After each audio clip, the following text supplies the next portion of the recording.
الحمد لله وكفى وسلام على عباده الذين اصطفى أما بعد أعوذ بالله من الشيطان الرجيم بسم الله الرحمن الرحيم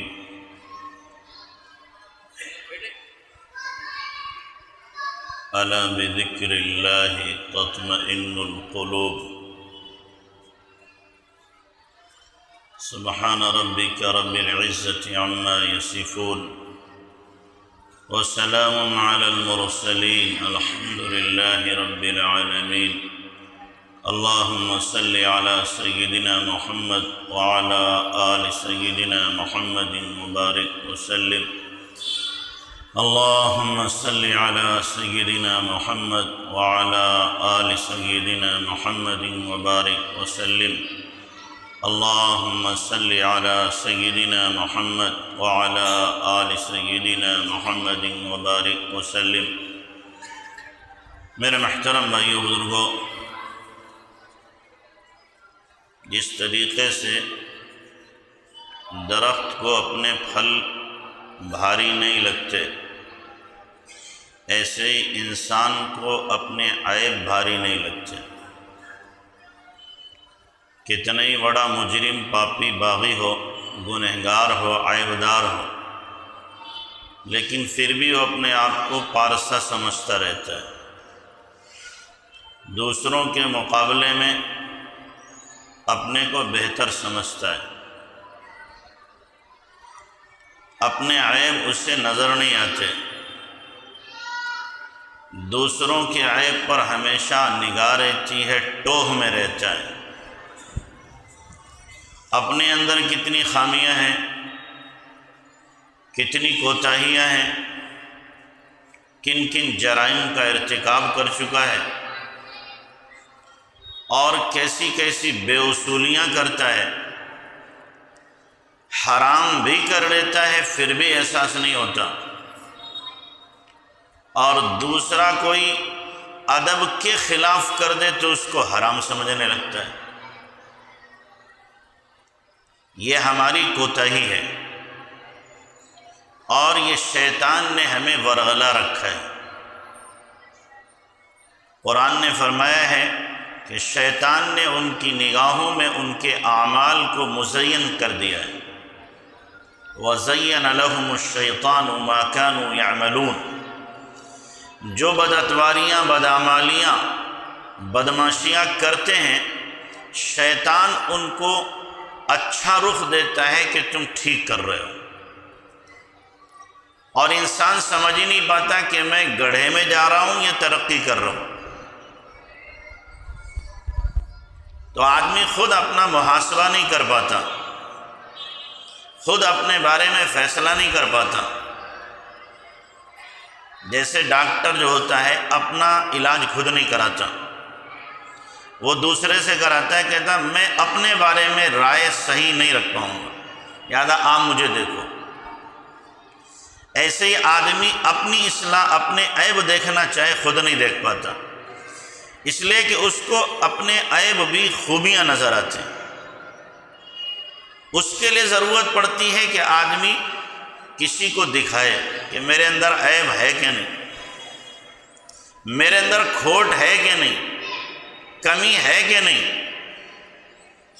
بعض لوگ فرائض کے تارک ہونے کے باوجود سمجھتے ہیں کہ ہم نیک ہیں، فرض چھوڑ رہے ہیں اور پھر بھی اپنے آپ کو نیک سمجھ رہے ہیں، حرام کر رہے ہیں پھر بھی شیطان نے تسلی دے رکھی ہے کہ اللہ بڑا غفور و رحیم ہے۔ یہ بہت بڑا دھوکہ ہے جو ہمیں آپ کو لگا ہوا ہے، بہت بڑا دھوکہ ہے۔ اس دھوکے سے نکلنے کی ضرورت ہے، اپنے عیبوں کو ٹٹولنے کی ضرورت ہے۔ حضرت بلال رضی اللہ تعالیٰ عنہ سے اللہ کے نبی نے فرمایا تھا کہ بلال، تمہارے عیب تمہیں دوسروں میں عیبوں کو تلاش کرنے سے روک دے۔ تم اپنے عیب خود تلاش کرو کہ میرے اندر عیب کیا ہے۔ دوسروں کے اندر عیب ڈھونڈنے کی تمہیں ضرورت نہ پڑے۔ ہم دوسروں کے عیب دیکھنے میں 4 آنکھیں لگا لیتے ہیں اور اپنی کوتاہیاں دیکھنے میں دونوں آنکھیں بند کر لیتے ہیں، ہمیں نظر ہی نہیں آتا۔ پارسائی کا جو لبادہ اوڑھ رکھا ہے اس پہ کوئی فرق نہیں آتا۔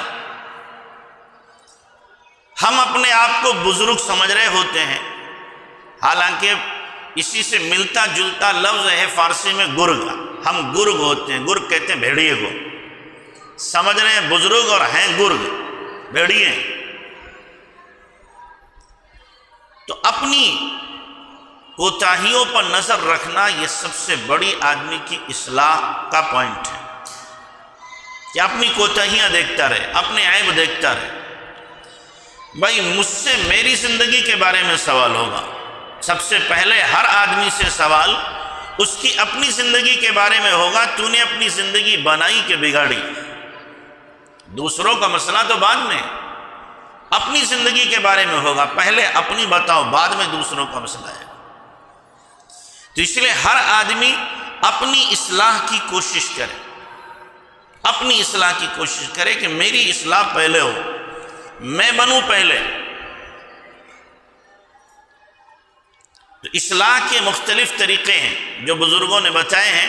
پہلا طریقہ تو یہی ہے کہ آدمی اپنے شیخ کے حوالے اپنے آپ کو کرے، جیسے ڈاکٹر کے پاس جا کر سارے کے سارے امراض بتا دیتا ہے کہ مجھے فلاں بیماری، فلاں جگہ درد ہے اور فلاں تکلیف ہے، ایک ایک کر کے بتا دیتا ہے، ایسے ہی اپنے شیخ کے سامنے اپنے سارے عیب رکھ دے، میرے اندر یہ خامی، یہ خامی، یہ خامی، یہ خامی، تاکہ ان کی اصلاح ہو سکے۔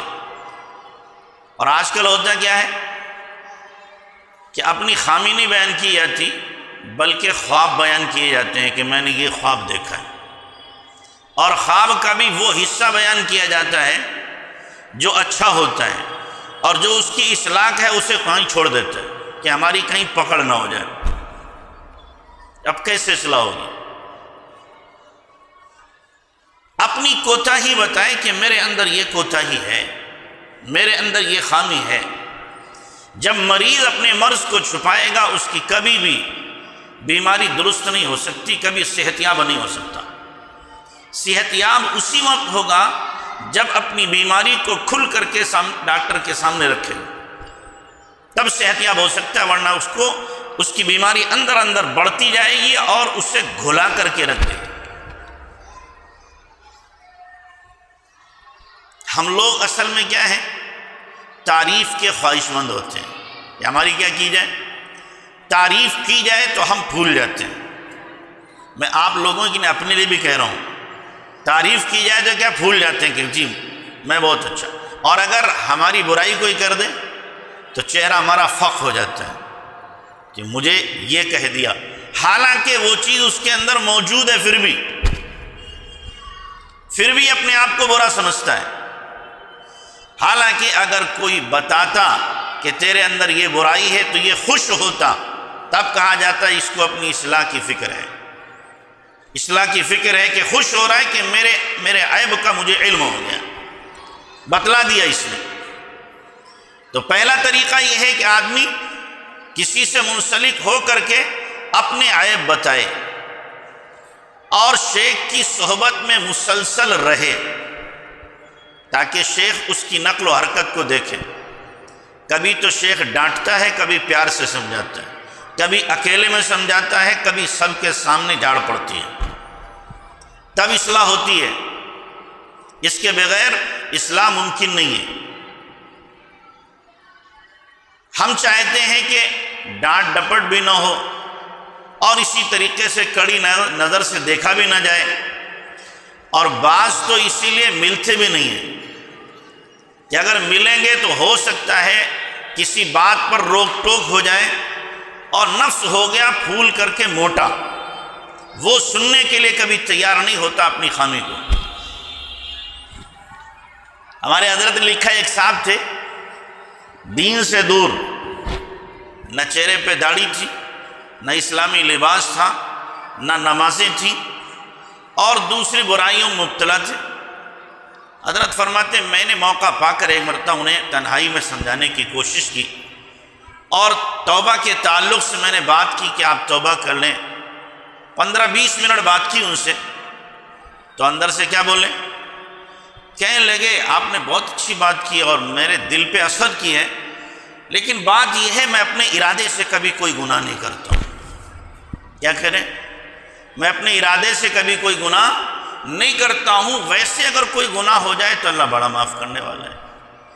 اس سے زیادہ اندھا پن کیا ہوگا کہ آدمی فرض چھوڑ رہا ہے، سنت کے خلاف زندگی ہے، حرام کاموں میں مبتلا ہے، پھر بھی پٹی بندھی ہوئی ہے کہ میں اپنے ارادے سے کوئی گناہ نہیں کرتا.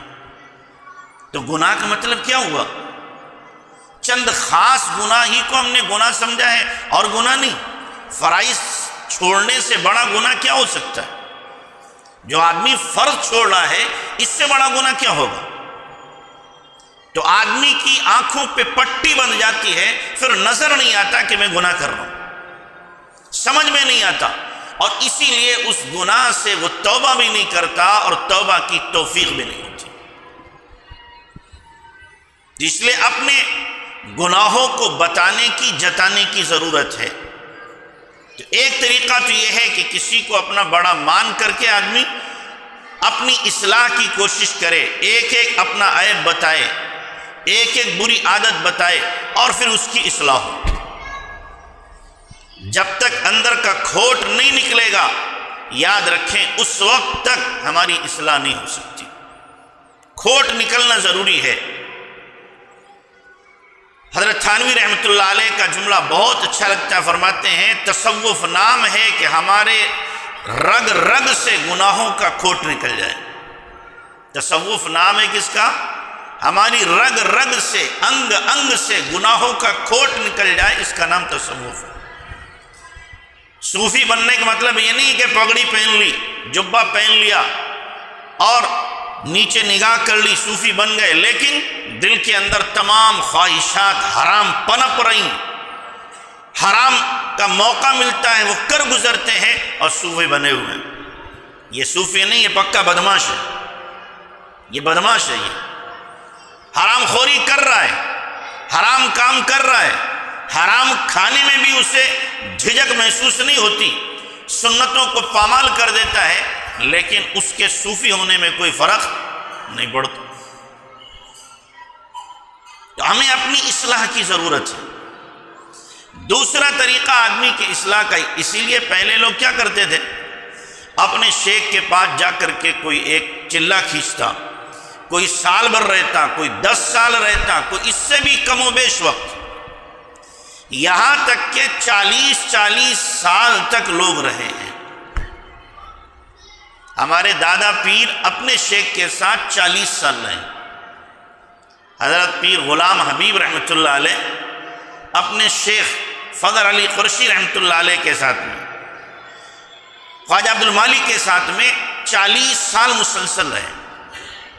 اب ظاہر ہے کہ جو 40 سال شیخ کی نگاہ کے سامنے رہے گا اس کی اصلاح نہیں ہوگی، وہ بنے گا، اس کی کوتاہیاں دور ہوں گی، خامیاں دور ہوں گی. تو اصلاح کا پہلا طریقہ تو یہ ہے.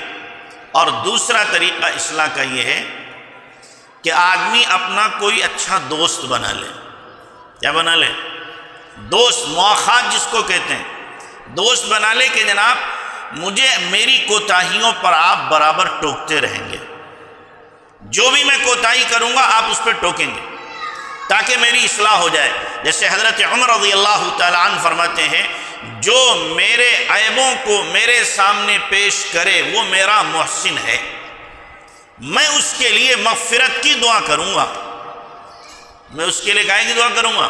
مغفرت کی دعا کروں گا، جو میرے عیب مجھے آ کر کے بتا دے. اور ہم انتظار میں کیا رہتے ہیں؟ کوئی تو میری تعریف کرے، میں نے بیان کیسا کیا کوئی تعریف کرے، میں نے نماز کیسی پڑھی کوئی میری تعریف کرے، میں نے فلاں کام کیا کوئی تو 2 جملے کہے نا میری حوصلہ افزائی کے لیے. وہ حوصلہ افزائی کا تصور نہیں ہوتا، اندر سے بڑائی کا تصور ہوتا ہے.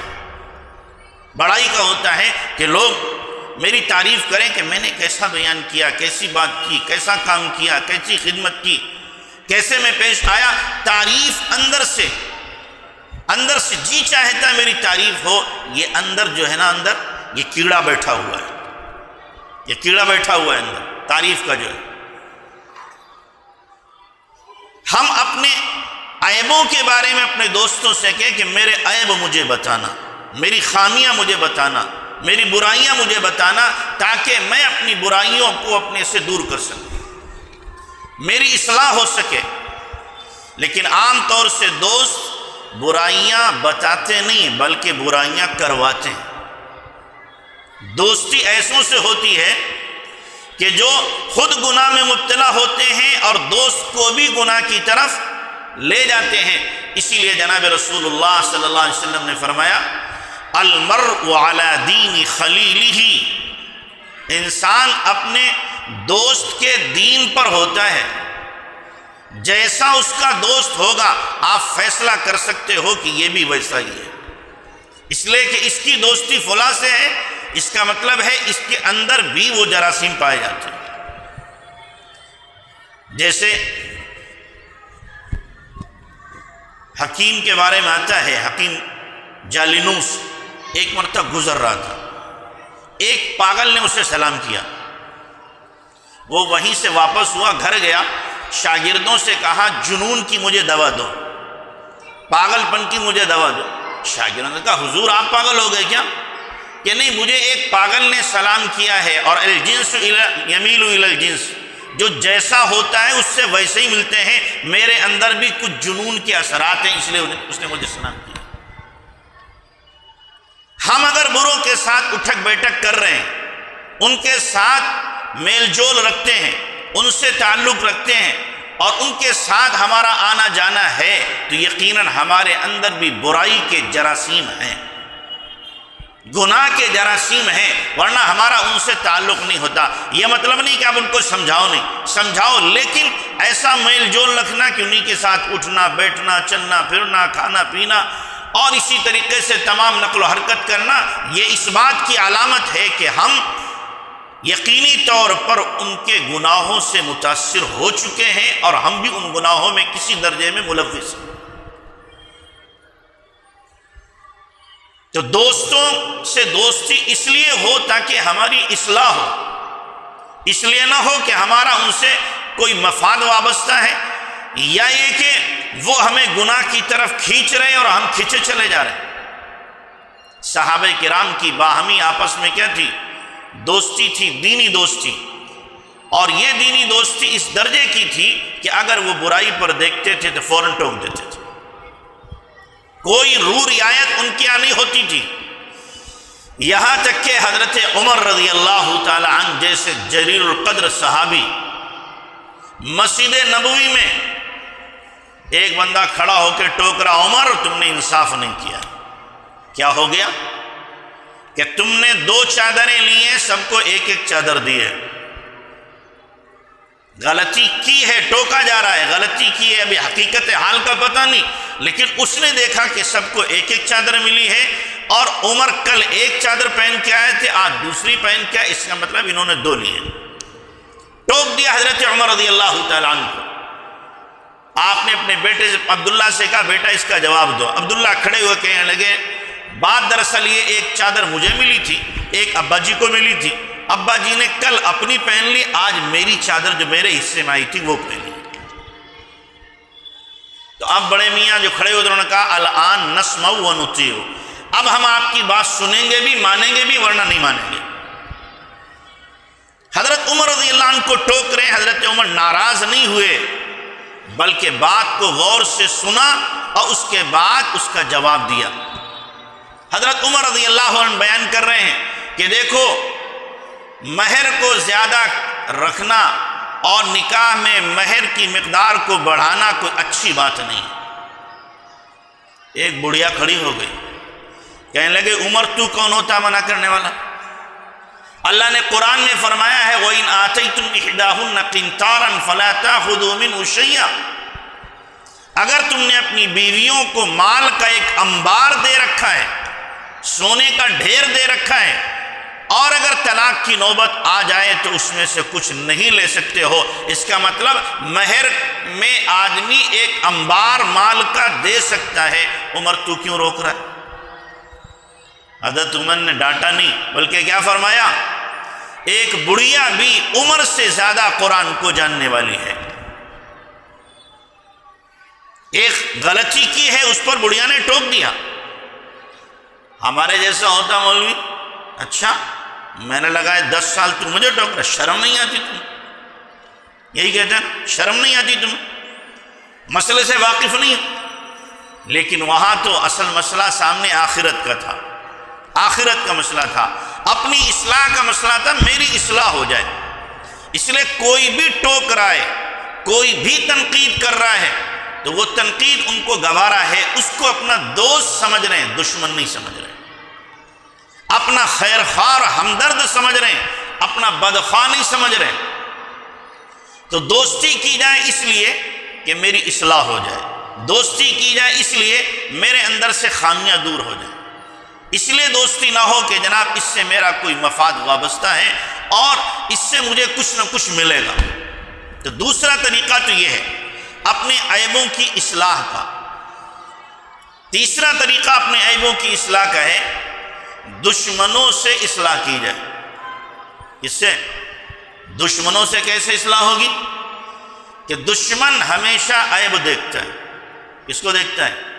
ہمارے اندر جو خامی ہوگی، جو کمی ہوگی، جو کوتاہی ہوگی، ہمیشہ وہ اسے اچھالنے کی کوشش کرے گا تاکہ میری ذات پر بٹا لگے، لوگوں میں میری سبکی ہو جائے، ذلت ہو جائے کہ فلاں صاحب یہ کام کرتے ہیں۔ تو دشمن کی نظر ہمیشہ خامیوں پر ہوتی، خوبیوں پر نہیں ہوتی۔ وہ خوبیوں کو بھی خامی کا لباس پہنا کر کے پیش کرتا ہے تاکہ کہیں میرے دشمن کی تعریف نہ ہو جائے۔ تو دشمن جو ہمارے بارے میں کہہ رہا ہے، ہمیں اب غور کرنا ہے کہ میرے اندر یہ خامی ہے کہ نہیں ہے۔ اگر ہے تو مجھے اسے دور کرنا ہے، نہیں ہے تو ہم اللہ کے لیے اسے معاف کریں، چل بھائی تو جان تیرا کام جان۔ حضرت مولانا گنگوئی رحمۃ اللہ علیہ، مولانا رشید گنگوئی رحمۃ اللہ علیہ جب نابینا ہو گئے فرماتے تھے جو میرے دشمن ہیں ان کی کتابیں پڑھو، جنہوں نے دشمن ہیں ان کی کتابیں پڑھو۔ کسی نے کہا حضرت ان کی کتابیں کیوں؟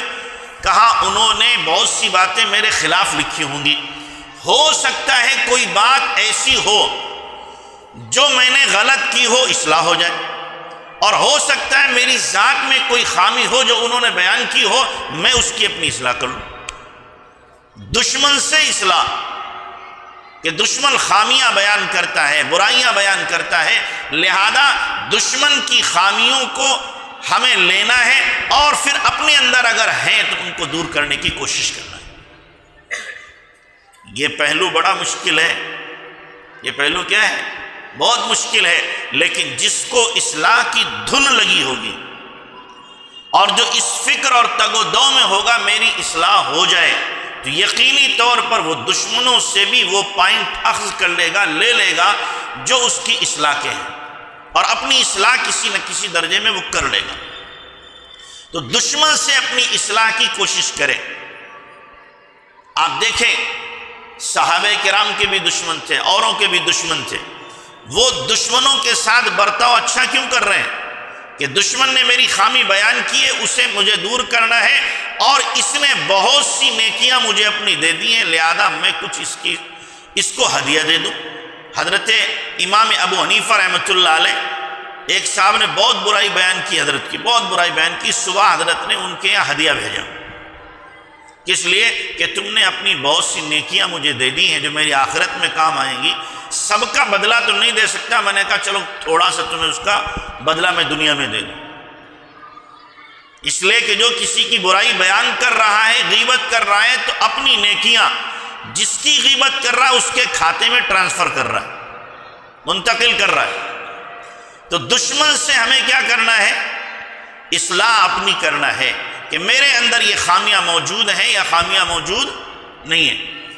حضرت عمر رضی اللہ تعالی عنہ کے پاس میں حمص کے لوگ آئے، اور انہوں نے آ کر کے حضرت عمر نے جن کو گورنر بنایا تھا حضرت سعید بن جبیر، ان کی شکایتیں کی۔ حضرت عمر رضی اللہ عنہ کو بڑا تعجب ہوا، لگتا ہے میری فراست میں کمی آ گئی کیا، ایمانی فراست میں کمی آ گئی کہ میں نے تو بہت سوچ سمجھ کر کے نیک بندے کو گورنر بنایا تھا، لیکن یہ کیا ہوا کہ لوگ ان کی خامیاں بیان کر رہے ہیں، ان کی برائیاں آ کر کے بیان کر رہے ہیں۔ چنانچہ حضرت سعید بن جبیر کو بلایا، طلب کیا، اور جنہوں نے شکایتیں کی تھی ان کو بھی طلب کیا،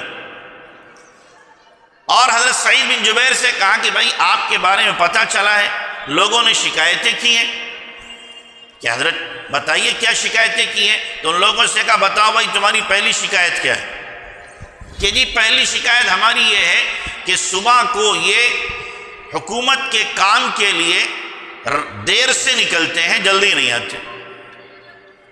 تو حضرت سعید سے فرمایا اب اس کا جواب دو۔ سعید بن جبیر رضی اللہ نے فرمایا کہ دیکھو صبح کو بہت سارے کام ہوتے ہیں، میری بیوی اکیلی ہے، کام کرنے والا کوئی ہے نہیں، میں بیوی کا ہاتھ بٹاتا ہوں کام میں، اس لیے مجھے دیر ہو جاتی ہے آنے میں۔ اس کا ہاتھ بٹاتا ہوں، بیوی کا۔ آپ لوگ بٹاتے ہوں گے ماشاءاللہ، بٹاتے ہیں۔ وہ گورنر صاحب کیا کر رہے ہیں؟ بیوی کا ہاتھ بٹا رہے ہیں، اور ہم تو لاٹ صاحب ہو گئے، اس سے بھی آگے چلے گئے، ہمیں کبھی توفیق نہیں ہوتی، اس لیے کہ ہم کیا ہو گئے؟ صوفی صاحب ہو گئے، ہم نیک زیادہ ہو گئے ہیں، لہذا زیادہ نیکی کے بعد میں اب گھر کے کام کرنے میں اپنی ہتک عزت ہے، توہین ہے، ہماری شان کے خلاف ہے گھر کے کام کاج کرنا۔ اللہ کے نبی کی شان کے خلاف تو ہوا نہیں، ہماری شان کے خلاف ہو جائے۔ اللہ کے نبی صلی اللہ علیہ وسلم گھر کے کام کر رہے ہیں، آٹا گوندھ رہے ہیں، جھاڑو لگا رہے ہیں، جوتا گانٹھ رہے ہیں، اور کپڑوں میں کسی کے گھر میں جوئیں پڑ گئے اس کو بین رہے ہیں، بکری کا دودھ دو رہے ہیں۔ آپ کی شان تو گھٹی نہیں، ہماری شان بہت اونچی ہے کہ ہم گھر کا کام کریں گے تو ہم بے عزت ہو جائیں گے۔ تو سعید بن جبیر گورنر ہیں اور گھر کے کام کاج کر رہے ہیں۔ کہا دوسری شکایت تمہاری کیا ہے؟ کہ دوسری شکایت یہ ہے کہ رات میں اگر ان کے پاس میں کوئی بھی استغاثہ لے کر آتا ہے، فریاد لے کر آتا ہے تو یہ سنتے ہی نہیں، کچھ بھی ہو جائے یہ دروازہ نہیں کھولتے۔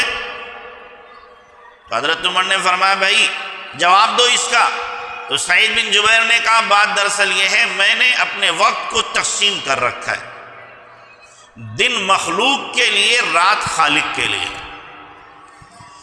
دن میں مخلوق کے کام کرتا ہوں، رات میں خالق کو راضی کرنے کے لیے مصلی آباد کرتا ہوں، اس لیے رات میں مخلوق کی فریاد نہیں سنتا، اپنے رب سے میں خود فریاد کرتا ہوں۔ کہا تیسری شکایت کیا ہے؟ تیسری شکایت یہ ہے کہ ہفتے میں ایک دن یہ نہیں آتے، 6 دن آتے ہیں لیکن ایک دن نہیں آتے۔ حضرت عمر رضی اللہ تعالیٰ نے فرمایا بھائی اس کا جواب کیا ہے؟ کہ جی ہفتے میں ایک دن میں کپڑے دھوتا ہوں، اپنے گندے ہو جاتے ہیں، ان کپڑوں کو دھوتا ہوں، سکھاتا ہوں، جمعے کے دن دیر ہو جاتی ہے بہت زیادہ، اس لیے میں نے ایک دن چھٹی کر رکھا ہے تاکہ ہفتے میں جو کام کاج میرے جمع ہو گئے ان کو کر سکیں۔ اور پھر انہوں نے ایک شکایت یہ کی تھی کہ مہینے میں ایک دن ان پر ایسا آتا ہے یہ چیختے ہیں، روتے ہیں اور بے ہوش ہو جاتے ہیں۔ کہا بھائی یہ کیا ہوتا ہے تمہارے ساتھ میں؟ کوئی جن آ جاتا ہے تمہارے اوپر؟ کہ جن تو نہیں آتا، بات دراصل یہ ہے کہ جب حضرت خبیب رضی اللہ تعالیٰ عنہ کو شہید کیا جا رہا تھا اور میں اس وقت موجود تھا، کفر کی حالت میں تھا، ان کے تیروں سے ان کے اوپر بوچھار کی جا رہی تھی، مارا جا رہا تھا، اور میں اس وقت ان کی مدد نہیں کر سکا تھا۔ جب وہ منظر مجھے یاد آتا ہے تو میں قابو میں نہیں رہتا، میری چیخ نکل جاتی ہے، میں بے ہوش ہو جاتا ہوں کہ اللہ کو قیامت میں کیا جواب دوں گا کہ میں نے مدد کیوں نہیں کی۔ تو دشمنوں نے کس کو دیکھا؟ خامیوں کو دیکھا۔ خامیوں کے پیچھے ریزن کیا، اس کی وجہ کیا، اسے نہیں دیکھا۔ وہ خامیاں نہیں تھیں، وہ حقیقت میں ان کی کیا تھیں؟ خوبیاں تھیں۔ تو دشمن ہمیشہ کس کو دیکھے گا؟ خامیوں کو دیکھے گا۔ ہمیں ان خامیوں کو اپنے اندر چیک کرنا ہے کہ میرے اندر وہ خامی ہے کہ خامی نہیں ہے۔ اگر میرے اندر ہے تو مجھے دور کرنا ہے، اور اگر میرے اندر نہیں ہے تو اللہ کا شکر ادا کرنا ہے کہ میرے اندر یہ خامی اللہ تبارک و تعالیٰ نے نہیں رکھی ہے۔ تو دشمنوں سے اپنی اصلاح کریں۔ مطرب بن عبداللہ کے بارے میں آتا ہے کہ ایک مرتبہ ایک صاحب آئے اور انہیں گالی دینے لگے۔ حضرت آگے آگے جا رہے ہیں، وہ پیچھے پیچھے گالی دے رہے ہیں، دیتے جا رہے ہیں۔ جب شہر قریب ہوا تو کھڑے ہو گئے۔ مطرب بن عبداللہ کہنے لگے بھائی اور کچھ کوٹا باقی ہو گالی دے لو مجھے تمہارے پاس، شہر کے اندر میرے ساتھ نہ چلنا، اس لیے کہ یہاں میرے محبت کرنے والے ہیں، اگر وہاں تم نے برا بھلا کیا تمہیں نقصان ہو جائے گا، اس لیے میں کھڑا ہوں، جتنی گالیاں تمہیں دینا ہے نا یہاں پہ دے لو مجھے۔ آپ اندازہ لگائیں، گالیاں دے رہا ہے بندہ اور ان کی پیشانی پر کوئی بھی سلوٹ نہیں آ رہی، بلکہ کہہ رہے ہیں اور بھی جتنی دینا ہے وہ گالیاں دے لو۔ جو آدمی اپنی اصلاح کر لے گا اور اندر کی میں نکال دے گا اور اپنے عیبوں کو دیکھے گا، وہ کسی کے برا کہنے اور بھلا کہنے کا اس کی صحت پر کوئی فرق نہیں پڑتا، کوئی فرق نہیں پڑتا۔ تو اس لیے ہمیں چاہیے کہ ہم اپنی اصلاح کے لیے اپنے دشمنوں سے بھی کیا کریں، دشمنوں کو بھی دیکھیں کہ دشمن میرے بارے میں کیا کہتے ہیں، میرے بارے میں کیا لب کشائی کرتے ہیں۔ تو ہمیں اپنی اصلاح کرنا ہے، اپنے بارے میں سوچنا ہے کہ میری اصلاح ہو جائے، میری خامیاں کیا ہو جائیں، دور ہو جائیں، کس طریقے سے میں ایسا بن جاؤں کہ اللہ تبارک و تعالیٰ مجھ سے راضی ہو جائے۔ یہ کوشش ہو ہماری۔ بھائی ذکر اذکار یہ سب کس لیے ہیں؟ ذکر اذکار تلاوت کس لیے ہے؟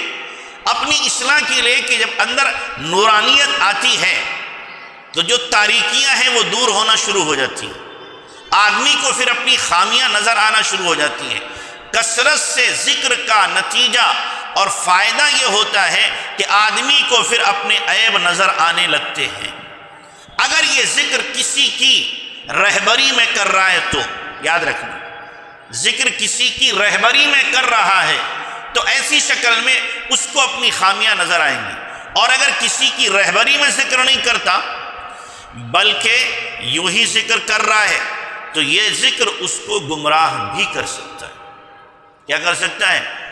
ذکر گمراہ بھی کر سکتا ہے۔ آپ سوچ رہے عجیب بات کہہ رہا ہے، ہاں ذکر سے گمراہی بھی آ جاتی ہے۔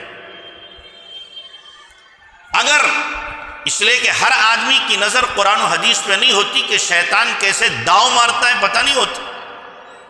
حضرت شیخ عبد القادر جیلانی رحمۃ اللہ علیہ کا واقعہ مشہور ہے کہ نہیں؟ بلکہ اس سے پہلے میں آپ کو بتاؤں، ایک بزرگ صاحب کے پاس میں ان کے ایک مرید آئے اور کہنے لگے حضرت میں روزانہ جنت خواب میں دیکھ رہا ہوں۔ کیا دیکھ رہا ہوں؟ روزانہ دیکھتا ہوں میں جنت میں، کیا بڑے باغات ہیں اور پھل پھول ہیں اور فلاں ہیں، محلات ہیں، روزانہ دیکھ رہا ہوں۔ کئی مرتبہ جب انہوں نے کہا تو حضرت نے کہا آپ کی اگر جنت دیکھنا تو لاہور پڑھ لینا۔ کیا پڑھنا؟ تو وہ کہنے لگے شاید شیخ کو بھی میرے درجات سے حسد ہو گیا ہے، میرے درجات سے کیا ہو گیا؟ حسد ہو گیا کہ میں جنت روز دیکھ رہا ہوں اور شیخ کہہ رہے لاہور پڑھنا۔ رات میں سوئے پھر انہیں جنت دکھائی دی۔ اب انہیں یاد آئی کہ شیخ نے کہا تھا لاہور پڑھنا، چلو پڑھ لیتا ہوں۔ جیسے ہی لاہور پڑھا انہوں نے، وہ ساری جنت ختم ہو گئی، اب کچھ بھی جنت کوئی منظر نہیں سامنے۔ صبح کو آئے کہنے لگے حضرت جنت پھر آئی تھی خواب میں، کہ پھر کیا ہوا کہ میں نے لاہور پڑھا، جنت منت کچھ نہیں، سب ختم، سارے مناظر دور ہو گئے۔ تو حضرت نے فرمایا شیطان دنیا کی جنت تمہیں دکھا کر کے تمہیں ترقی سے روک رہا تھا۔ تم اگر وہ جنت روز دیکھتے رہتے آگے ترقی سے رک جاتے کہ جی میں نے جنت دیکھ لی، روز دیکھ رہا ہوں، اب کیا کرنا، جنت مرنے کے بعد تو سیدھا اسی میں جاؤں گا۔ تمہارے اندر عجب پیدا ہو جاتا، خود پسندی پیدا ہو جاتی کہ مجھ سے اچھا کوئی نہیں ہے، اور وہ شیطان تمہارے پیچھے لگا ہوا تھا۔ تو کیا ہو گئی؟ اصلاح ہو گئی، شیخ ہے تو، اور اگر شیخ نہ ہوتا تو کیا ہوتا؟ یہ تباہ ہو جاتا۔ شیخ عبد القادر جیلانی رحمۃ اللہ علیہ خواب میں ذکر کر رہے ہیں جنگل میں، دیکھا کہ بہت نورانی منظر، ایک دم نوری نور چاروں طرف سے۔ آج کل اگر کوئی ذکر کر رہا اور یہ منظر دکھ جائے تو سوچے گا کہ میں شاید مجدد ہو گیا ہوں، اور مجدد نہیں تو ابدال سے نیچے تو ہوں نہیں۔ تو نورانیت دکھائی دی بہت زیادہ، اور اس میں سے آواز آئی کہ تمہاری عبادات کو اللہ نے قبول کر لیا ہے، لہذا اب جتنی بھی شریعت کے احکام ہیں تم سے اٹھا لیے گئے، اب موج کرو، تو شریعت کے احکام اٹھا لیے گئے۔ تو انہوں نے کہا لا حول ولا قوت الا باللہ۔ اللہ نے اپنے نبی کے لیے فرمایا تھا وَاعْبُدْ رَبَّكَ حَتَّى يَأْتِيَكَ الْيَقِينُ، عبادت کرتا رہے جب تک کہ موت نہ آ جائے، اور میرے لیے یہ حکم ہو جائے گا کہ مجھ سے عبادات کو اور اسی طریقے سے تمام شرعی احکام کو اٹھا لیا جائے گا، یقیناً یہ شیطانی حرکت ہے۔ جب لاہور پڑا تو شیطان اصل روپ میں آ گیا، کہنے لگا عبد القادر بچ گئے تم اپنے علم کی وجہ سے، میں نے اس گاؤں سے بہتوں کو تباہ کر دیا۔ تو پھر فرمایا لا حول ولا قوت الا باللہ، اب دوبارہ پھر حملہ کر رہا ہے تو میں اپنے علم کی وجہ سے بچا نہیں، اللہ کے فضل سے بچاؤں، اللہ کے فضل سے بچاؤں۔ یعنی اس وقت بھی وہ داؤ دینے کے چکر میں، تو شیطان کسی وقت بھی یاد رکھنا غافل نہیں ہوتا۔ ہم غافل ہو جاتے ہیں اپنے دل سے بھی، اپنے آپ سے بھی، اور اپنی خامیوں سے بھی، ہمارے اندر جو عیوب ہیں ان سے بھی غافل ہو جاتے ہیں۔ شیطان نہیں غافل ہوتا، جو میرے اندر عیب ہے اس کو بڑھانے کی کوشش کرتا ہے۔ جو عادت میری گناہوں کی ہے، اس گناہ کی عادت کو پختہ کرنے کی شیطان کی کوشش ہوتی ہے کہ یہ عادت پختہ ہو جائے اور اس عادت میں اتنا جم جائے کہ یہ تباہ ہو جائے۔ اور بعض مرتبہ اتنی پختہ عادت ہو جاتی ہے کہ آدمی سینکڑوں مرتبہ توبہ کرتا ہے لیکن پھر بھی نہیں چھوٹتی، عاجز آ جاتا ہے پھر بھی نہیں چھوٹتی، اور پھر آدمی تنگ آ جاتا ہے کروں تو کیا کروں۔ اس لیے اپنی عادتوں کو جو گندی لگی ہوئی ہیں ان سے اپنے آپ کو بچانے کی ضرورت ہے، اور اپنے اوپر خود غور کرنے کی، اپنا محاسبہ کرنے کی ضرورت ہے۔ ہمیں محاسبہ کرنے کی ضرورت ہے کن کن گناہوں میں میں ملوث ہوں، کن کن گناہوں میں ملوث ہوں، ان گناہوں سے اپنے آپ کو اللہ کے لیے بچانے کی کوشش کرو۔ کچھ نہیں پتا یہ زندگی کی ڈور کب اللہ کھینچ لے، معلوم نہیں ہے، اور کتنے ہیں چلے گئے، کتنے جا رہے ہیں، اور ایک دن ہمارا بھی نمبر آنے والا ہے۔ اگر ان گندگیوں کے ساتھ ہم جائیں گے تو یقیناً اللہ کی گرفت میں، ان گندگیوں کے ساتھ جو میرے اندر موجود ہیں، وہ گناہ جو میرے عادت ثانیہ بن گئے ہیں، ان کے ساتھ گئے تو پکڑ یقینی طور پر ہماری ہو جائے گی۔ تو اس لیے سچی توبہ کریں اللہ سے، اور اپنے آپ کو ان گناہوں سے چھڑانے کی کوشش کریں۔ اللہ کے حوالے اپنے آپ کو کر دیں گے، اور اللہ سے دعا کریں گے کوئی نہ کوئی دن تو ایسا آئے گا کہ اللہ تعالیٰ رحم فرما دے گا۔ جب پکا ارادہ ہوتا ہے، اخلاص ہوتا ہے، اور آدمی اللہ کے حوالے اپنے آپ کو کر دیتا ہے تو اللہ پھر بچا لیتا ہے، ایک نہ ایک دن وہ بچ جاتا ہے۔ لیکن جب پکا ارادہ ہی نہ ہو، گناہ کر رہا ہو، توبہ کے ساتھ میں سوچ لیتا ہو پھر موقع ملے گا کر لیں گے، تو یہ شیطان کا آلہ کار ہے، شیطان کا پٹھو ہے، یہ شیطان کا پٹھو ہے۔ اس لیے اپنے آپ کو گناہوں سے بچاؤ، ذکر سے زیادہ گناہوں سے بچانے کی ضرورت ہے۔ تین چیزیں آدمی کی اصلاح کے لیے ضروری ہیں، تین چیزیں اصلاح کے لیے ضروری ہیں۔ نمبر 1 ہے ترک معاصی، گناہوں کو چھوڑنا۔ دوسرے ہے دوام ذکر، مسلسل آدمی ذکر کرتا رہے۔ تیسری چیز ہوتی ہے صحبت شیخ، اپنے شیخ کی صحبت میں رہنا۔ یہ تین چیزیں اگر آدمی اختیار کر لے شدہ انشاءاللہ اس کی اصلاح ہو جائے گی، اللہ تبارک تعالیٰ اس کو ہدایت کے راستے پر انشاءاللہ ڈال دے گا۔ تو ہم میں سے ہر آدمی اپنے بارے میں غور کرے کن گناہوں میں میں مبتلا ہوں۔ اب آدمی ذکر بھی کر رہا ہے اور اٹھتا کب ہے؟ 7 بجے۔ 7 بجے اٹھنے کے بعد میں فجر کا وقت نکل گیا، اب آ کے نماز پڑھ رہا، اب تسبیح پڑھ رہا ہے۔ یہ تسبیح فائدہ دے گی اسے؟ یہ فائدہ دے گی تسبیح؟ کیوں سو رہا ہے رات کے 1 بجے 2 بجے؟ کیوں سو رہا ہے؟ کون سی کمائی کر رہا ہے؟ رات میں بیٹھے ہوئے ہیں اور باتیں ہو رہی، چوراہوں پہ یہاں 4 بیٹھ گئے، وہاں 2 بیٹھ گئے، وہاں 3 بیٹھے، باتیں چل رہی ہیں، کہ نیند نہیں آتی. ارے نیند کہاں سے آئے گی جب رات کے تم 2 بجے سو کر کے دن میں 8 بجے اٹھو گے تو کیسے نیند آ جائے گی رات میں جلدی؟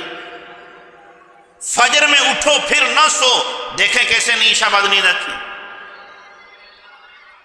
جو ذکر کر رہا ہو اور جو سالک ہو اس پر تو تہجد واجب کے درجے میں ہوتی ہے کہ وہ تہجد پڑھے، اور یہ چھوڑ رہا ہے کہ اس کو فرض کو چھوڑ رہا ہے. یہ کیسا سالک ہے؟ فرض کے ہی لالے پڑھ رہے ہیں. یہ اس کا ذکر فرض پر نہیں لا سکا تو کہاں جائے گا؟ یہ کہاں جائے گا؟ آپ کی آپ خود دیکھتے ہوگے مغرب میں پوری مسجد بھری ہوتی کہ نہیں ہوتی؟ عشاء میں بھی کافی مقدار ہوتی. فجر میں کتنے ہوتے ہیں؟ فجر میں کتنے ہوتے ہیں؟ یہ کہاں چلے جاتے ہیں فجر میں؟ یہ 4 ٹائم پابندی سے پڑھنے والے فجر میں کہاں جاتے ہیں؟ یہ وہی لوگ ہوتے ہیں، برا مت ماننا، یہ وہی لوگ ہوتے ہیں جو رات میں بیٹھ کے باتیں کرتے ہیں یا موبائل کو دیکھتے ہیں، یار بازی کرتے ہیں، وہی فجر چھوڑتے ہیں. جو رات میں جلدی سوئے گا، موبائل میں گندی چیزوں کو نہیں دیکھے گا، یقیناً اس کو فجر کی توفیق مل کے رہے گی. ہمیں تو چاہیے تھا کہ ہم تہجد کے پابند ہوتے جائیں کہ فجر ہی ہم چھوڑ دیں، اس طرح سے فجر کے لالے پڑ جائیں ہمارے. اللہ تعالیٰ کی یاد رکھنا، دو رخی نہیں چلتی، دو رخی نہیں چلتی. ظاہر میں دکھا رہے ہیں ہم بڑے نیک ہیں اور باطن میں کیا ہے؟ فرائض کو بھی چھوڑ رہے ہوں. دو رخی پالیسی اللہ کے نہیں چلتی. فرض کو چھوڑنے کے بعد کوئی اپنے آپ کو نیک سمجھے اور صوفی سمجھے، اس سے بڑے دھوکے میں کوئی نہیں ہے. بہت بڑی بھول میں ہے، بہت بڑے دھوکے میں ہے وہ. چاہے وہ کچھ بھی کر رہا ہو، کتنی تلاوت کر رہا ہو، کتنا ذکر کر رہا ہو، کتنے اور اعمال کر رہا ہو خیر کے، لیکن اگر فرض چھوڑ رہا ہے، فرض چھوڑنے کے بعد میں کوئی عمل خیر اللہ کے مقبول نہیں ہوتا. فرض پہلے ادا کرو، بعد میں نفل ہے. تو اس لیے ہم یہ بھی آپس میں کر سکتے ہیں کہ آپس میں ایک دوسرے سے کیا ہے؟ رابطہ رکھیں. موبائل آج کل سب کے پاس ہے، فجر میں ہم موبائل سے اٹھا دیں جو نہیں آتا. بار بار فون کریں، بار بار فون کریں اور کہیں آپ فون اپنا آن رکھنا تاکہ میں آپ کو اٹھا دوں، اور نہ اٹھے پھر کہیں بھائی میں نے تمہیں اٹھایا تھا، اٹھے کیوں نہیں. 4-6 دن اس طرح کریں گے، انشاءاللہ وہ آنے والا بنے گا. ہمدردی یہ نہیں ہے کہ ہم کسی کو سوتا رہنے دیں، ہمدردی یہ ہے اس کو جگائیں، مسجد میں لائیں. یہ ہمدردی ہے، یہ ہمدردی ہے. فرض پر لانے کی کوشش کریں. محنت ہم اگر کریں گے تو جس طریقے سے مغرب میں کیا ہے مسجد بھرتی ہے، ایسی ہی فجر میں بھرے گی انشاءاللہ. تو ہمیں ضرورت ہے کہ ہم اس طرف توجہ دیں. فجر چھوڑ کر کے اب آپ کوئی نیک کام کر رہے ہیں، بلکہ دنیا کا بھی کام کریں گے. فجر کی آپ نے نماز نہیں پڑھی، قضا کر دی، دنیا کا کام کریں گے، اس کے اندر کوئی بھی خیر و برکت نہیں ہو سکتی. اس لیے کہ بخاری کی روایت ہے، شیطان کان میں پیشاب کر دیتا ہے. جو فجر کی نماز نہیں پڑھتا، شیطان اس کے کان میں پیشاب کرتا ہے. کیا مطلب؟ پوری اپنی نحوستیں، لعنتیں کان میں ڈال دیتا ہے. اب پورا دن اس کا کیا ہے؟